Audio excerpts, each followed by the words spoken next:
Някога чудили ли сте се, защо най-тихите хора често изглеждат притежатели на най-голяма власт? В свят изпълнен с шум, било то безкрайни разговори, актуализации в социалните медии или непрестанното бръмчене на съвременния живот, тези, които говорят по-малко, се открояват като спокойно пристанище насред буря. Има нещо вродено завладяващо в тяхното мълчание. То не е отсъствие на думи, а присъствие на нещо по-дълбоко – яснота, мъдрост и цел.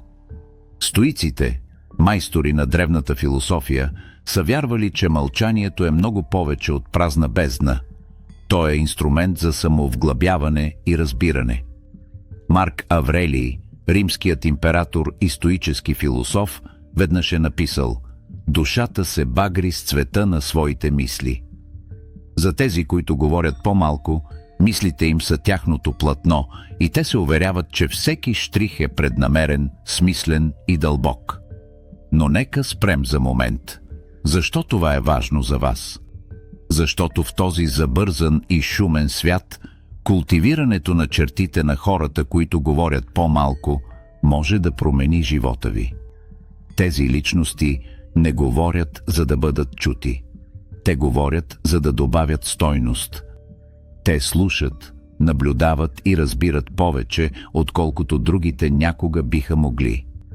Тяхното мълчание е вид суперсила. Сила, която им позволява да навигират в живота с прецизност и грация. Представете си, че сте в стая, пълна с дърдорене. Един човек остава тих, слушайки и кимайки от време на време.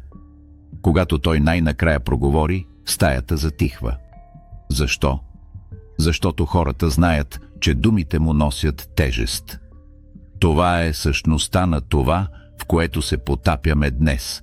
Чертите, които правят тези личности толкова въздействащи и уникални. Като разберете тези черти, ще получите представа не само за техния ум, но и за това как можете да възприемете техните качества в собствения си живот. Пътят към мъдростта започва със знанието кога да говорите и, което е по-важно, кога да не говорите. Преди да преминем към първата черта, ако сте човек, който цени дълбоката мисъл, философските прозрения и самоусъвършенстването, отделете момент да се абонирате. Присъединете се към тази общност от мислители, които се стремят да живеят по-добър, по-мъдър и по-съзнателен живот. Сега нека отключим 10 черти на хората, които говорят по-малко, и защо тяхното мълчание говори по-силно от думите. Първо, те мислят преди да говорят. По-добре е да мълчиш и да те смятат за глупак, отколкото да проговориш и да премахнеш всяко съмнение. Ейбрахам Линкълн. Хората, които говорят по-малко, притежават уникална суперсила, способността да мислят преди да проговорят. В свят, в който мнозина бързат да отговорят или да запълнят неловките мълчания, тихите отделят време. Те размишляват дълбоко, уверявайки се, че думите им са целенасочени и съобразени с техните ценности. Този навик не е роден от срамежливост или страх, а от преднамереност. Те разбират, че думите имат сила, силата да лекуват, вдъхновяват или нараняват, и се отнасят към тази сила с уважение. Стоиците са виждали импулсивната реч като знак за неспокоен ум. Марк Аврелий е писал: «Имаш власт над ума си, а не над външните събития. Осъзнай това и ще намериш сила». Тези, които говорят по-малко, приемат това учение при сърце. Те контролират реакциите си, уверявайки се, че думите им са продукт на разума, а не на емоцията. Преди да влязат в разговор, те се питат: струва ли си да кажа това? Ще добави ли стойност? Ще помогне ли или ще навреди? Тези въпроси действат като техен вътрешен филтър, отсявайки ненужните или безразсъдни забележки. Този начин на мислене не само прави комуникацията им по-ефективна, но прави присъствието им по-въздействащо. Когато говорят, хората слушат, знаейки, че думите им носят намерение и обмисленост. Мисленето преди говорене също позволява на тези личности да избягват неразбирателства или съжаления. Те рядко се оказват в ситуация да се отмятат от изявления, защото са обмислили думите си внимателно. Тази черта насърчава доверието. Другите знаят, че те мислят това, което казват, и казват това, което мислят. В практически смисъл, това поведение може да подобри както личните, така и професионалните отношения. Помислете за лидери, които вдъхват уважение, ментори, които вдъхновяват, или приятели, които предлагат съвети, които наистина откликват. Шансовете са големи тези личности да споделят същата тази черта. Навик за съзнателна комуникация. В един шумен свят тихите ни напомнят, че обмислената реч не е просто умение, а изкуство. Тяхната способност да мислят преди да говорят създава вълнообразен ефект, насърчавайки другите да направят пауза, да размишляват и да ценят силата на собствените си думи. Докато изследваме следващата черта, помнете това: мълчанието не е слабост, то е сила, вкоренена в мъдростта и целта. Скъпи приятели, ако ви харесва видеото, моля да се абонирате за канала и ако искате да ме подкрепите, може да го направите по Revolut. Оставям линк в описанието. Благодаря ви, че сме заедно. Второ, те наблюдават повече, отколкото говорят. Хората, които говорят по-малко, са майстори на наблюдението. Докато другите се фокусират върху запълването на въздуха с думи, тихите насочват вниманието си навън. Те забелязват тънкостите, трептенето на емоция в очите на някого, промяната в тона по време на разговор или негласното напрежение в стаята. Това изострено съзнание им дава ясно предимство. Те виждат това, което другите пропускат. Стоиците подчертават важността на наблюдението на живота с яснота. Епиктет съветва: имаме 2 уши и 1 уста, за да можем да слушаме 2 пъти повече, отколкото говорим. Това не е просто умна афоризъм, това е ръководство за разбиране на света. Наблюдението води до мъдрост, а мъдростта ръководи действието. За тихите тази мъдрост се превръща в най-големия им съюзник. В социални ситуации техните умения за наблюдение ги правят съпричастни и достъпни. Те не бързат да съдят, защото са се научили да виждат под повърхността. Вместо да реагират импулсивно, те обработват това, което са видели, и отговарят обмислено. Този подход създава аура на доверие. Хората се чувстват разбрани дори без размяна на думи. Способността им да забелязват детайли също им позволява да четат между редовете.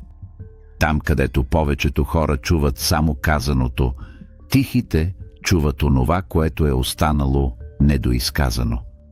Именно тази дълбочина на разбиране прави техните прозрения толкова въздействащи. Когато говорят, думите им се адресират не само към симптомите на проблема, но и към неговата първопричина.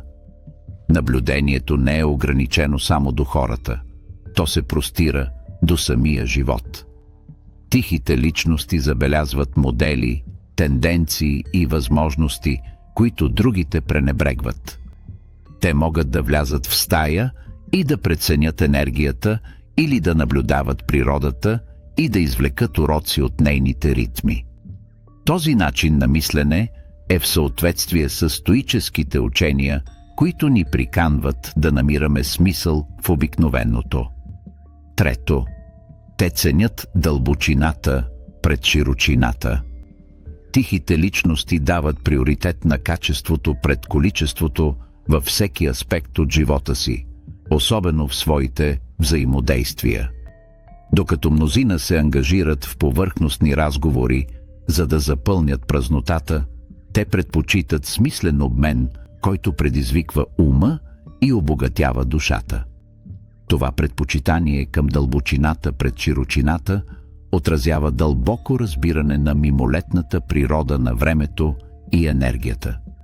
За тях един дълбок, провокиращ мисълта разговор с един човек е много по-удовлетворяващ от празни приказки с 10 души. Тази перспектива отразява стоическата философия, която ни учи да се фокусираме върху това, което наистина има значение. Сенека съветва: общувай с тези, които ще те направят по-добър човек. Приветствай тези, които ти самият можеш да подобриш. Тихите личности олицетворяват този принцип, търсейки взаимоотношения и диалози, които подхранват растежа. Тяхното предпочитание към дълбочината често ги прави отлични слушатели. Те не прекъсват и не доминират разговорите. Те проучват с обмислени въпроси, които разкриват слоеве от значения.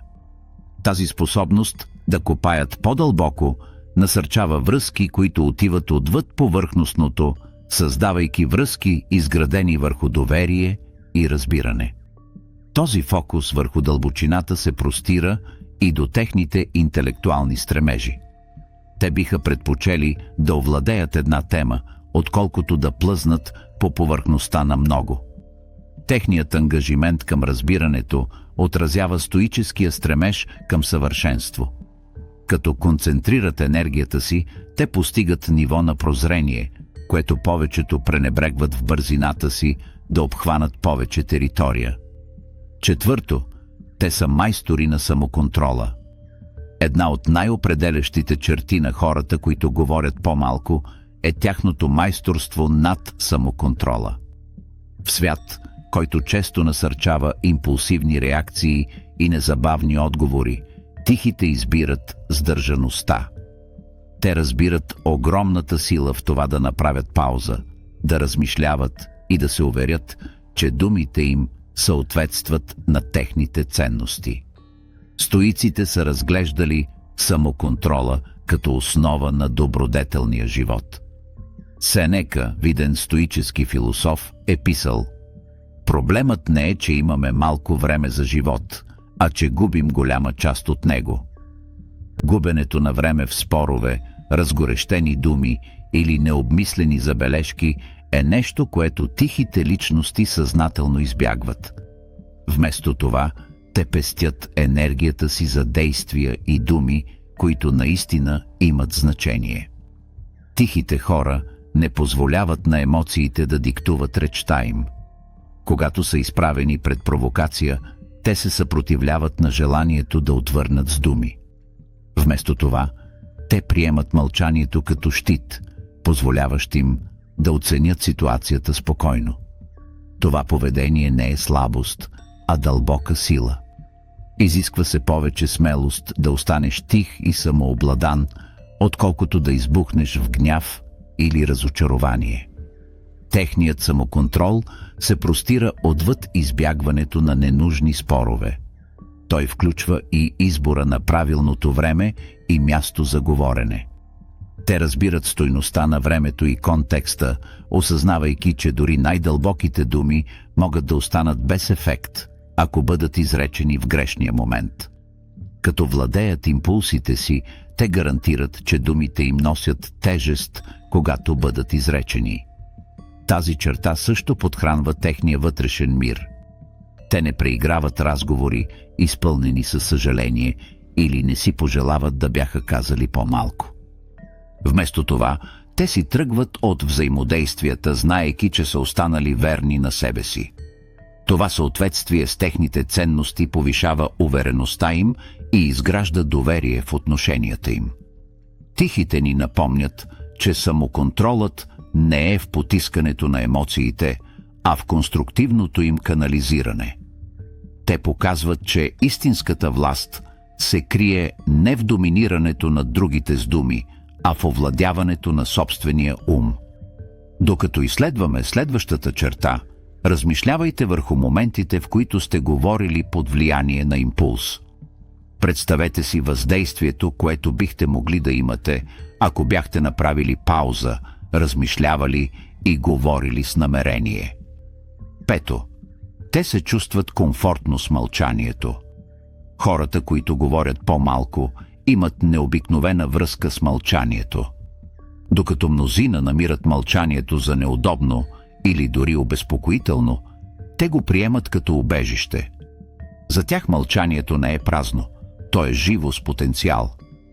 То е пространство, където могат да мислят, да размишляват и да растат. В днешния свят мълчанието често се разглежда като нещо, което трябва да се избягва. Хората запълват всяка празнина с шум, било то бърборене, музика или превъртане на телефоните си. Но тихите разбират, че в мълчанието пребивава яснотата. Стоиците също са признавали силата на уединението и тишината. Марк Аврелий често е писал за оттеглянето в себе си, за да намери мир, заявявайки: никъде човек не може да намери по-тихо или по-спокойно убежище от собствената си душа. Този комфорт с мълчанието ги кара да се открояват в социална среда. Те не изпитват нужда да говорят само за да избегнат неловкостта. Вместо това, те остават самообладани, оставяйки присъствието им да говори по-силно от думите. Тяхното спокойствие може дори да повлияе на хората около тях, създавайки среда на лекота и автентичност. Мълчанието е и техният инструмент за самооткриване. В тишината те се изправят пред своите мисли, емоции и страхове. Този процес на интроспекция води до личностно израстване и по-дълбоко разбиране на живота. Не е чудно, че те често излъчват мъдрост и спокойствие. Освен това, техният комфорт с мълчанието им позволява да слушат по-добре.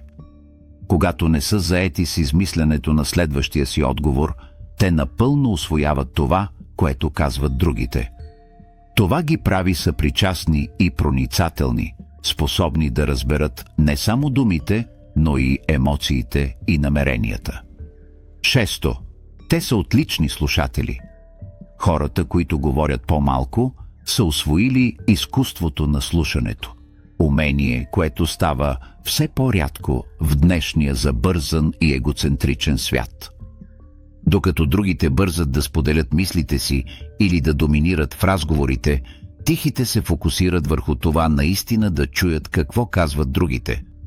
Те не са просто пасивни участници. Те се ангажират дълбоко, улавяйки нюанси, емоции и дори неизказани думи. Стоиците са ценили слушането като път към мъдростта. Епиктет е казал: имаме 2 уши и 1 уста, за да можем да слушаме 2 пъти повече, отколкото говорим. Тихите личности живеят според този принцип. Те слушат не за да отговорят, а за да разберат. Този подход им помага да събират информация, да придобиват перспектива и да изграждат смислени взаимоотношения. Слушането е и акт на уважение. Като дават пълното си внимание, тихите индивиди карат другите да се чувстват ценени и чути. В свят, където прекъсванията и половинчатото внимание са норма, техният истински фокус създава освежаващ контраст. Не е чудно, че хората са привлечени от тях, често търсейки техния съвет или компания. Това умение се простира отвъд личните взаимоотношения. Тихите личности се справят отлично в професионална и социална среда, защото разбират динамиката на комуникацията. Те улавят фини сигнали, идентифицират основните притеснения и отговарят обмислено. Способността им да слушат преди да говорят често води до по-добри решения и по-продуктивни взаимодействия. В крайна сметка, тяхното слушане не е само за другите, то е и отражение на тяхното вътрешно спокойствие и увереност. Те не изпитват нужда постоянно да се доказват или да запълват въздуха с гласа си. Като остават тихи и наблюдателни, те печелят предимство в разбирането на света около тях. Докато продължаваме напред, помислете за собствените си разговори. Дали наистина слушате или просто чакате реда си да проговорите? Тихите ни напомнят, че слушайки често научаваме повече, отколкото някога бихме могли, говорейки. 7. Те са високо дисциплинирани. Дисциплината е гръбнакът на тези, които говорят по-малко. Тяхната способност да останат тихи в ситуации, които изискват сдържаност, проистича от дълбоко чувство за самодисциплина. Те знаят кога да се въздържат, кога да пристъпят напред и кога да не казват нищо. В стоицизма дисциплината е краягълен камък на добродетелта. Марк Аврелий съветва: имаш власт над ума си, а не над външните събития. Осъзнай това и ще намериш сила. Тихите личности илюстрират това, като поддържат контрол над своите импулси, емоции и думи. Тази дисциплина не е само в задържането на речта. Тя се простира до начина, по който структурират живота си. Тихите индивиди често живеят целенасочено, избирайки действия и навици, които съответстват на техните цели и ценности. Те устояват на изкушението на безсмислените разсейвания, избирайки вместо това да се фокусират върху това, което наистина е важно. Техният дисциплиниран подход ги прави надежни и достойни за доверие.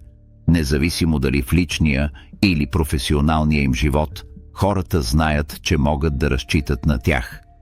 Думите им не са просто обещания, а ангажименти, подкрепени с действия. Дисциплината им дава и яснота. Като не се поддават на хаоса на импулсивната реч или решения, те поддържат бистър ум. Тази яснота им помага да навигират в предизвикателствата със самообладание, правейки ги да изглеждат непоклатими пред лицето на трудностите. За тези, които говорят по-малко, дисциплината е повече от навик. Тя е философия. Тя е тихата сила, която им позволява да останат стабилни и здраво стъпили на земята, докато светът около тях бушува от шум и хаос. 8. Те говорят само когато е необходимо. Определяща черта на хората, които говорят по-малко, е техният непоколебим ангажимент към целенасочената комуникация. Те не говорят заради самото говорене. Всяка дума, която изричат, има причина, тежест и намерение зад себе си. Този принцип се вписва перфектно в стоическите учения. Философията подчертава важността на действието пред думите и ни призовава да избягваме ненужното бърборене. Марк Аврелий веднъж е написал: не губи повече време в спорове какъв трябва да бъде добрият човек. Бъди такъв. Тихите индивиди олицетворяват това, като се фокусират върху смислени действия, вместо върху празни думи. Когато те проговорят, думите им отекват. Защо? Защото хората знаят, че когато тих човек избере да сподели мислите си, си струва да го слушат. Речта им е като рядък скъпоценен камък, ценна именно защото не е прекалено използвана.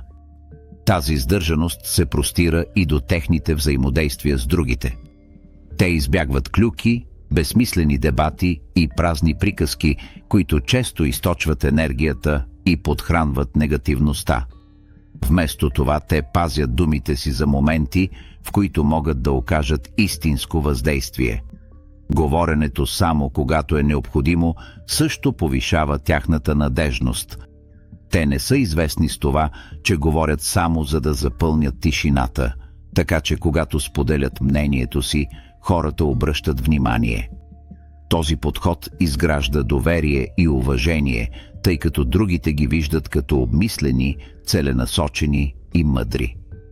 В свят, пристрастен към постоянна комуникация, техният премерен подход е напомняне за силата на по-малкото. Той показва, че понякога да не кажеш нищо е най-добрият начин да кажеш всичко. 9. Те са дълбоко независими. Хората, които говорят по-малко, често проявяват дълбоко чувство за независимост. Те не разчитат на външно потвърждение или на мнението на другите, за да определят самооценката си. Вместо това, тяхната увереност и идентичност идват отвътре. Тази независимост им позволява да оперират по различен начин от тези, които се чувстват принудени да споделят всяка мисъл или да търсят постоянно внимание. Тихите личности са доволни от собствената си компания. Те използват тихите си моменти, за да размишляват, да растат и да подхранват своя вътрешен свят. Стоиците са вярвали, че истинската свобода идва от откъсването, освобождаването от нещата извън нашия контрол. Тихите индивиди практикуват това, като не търсят одобрение чрез думите си. Тяхната самоувереност не изисква външно потвърждение и това ги прави имунизирани срещу натиска за конформизъм.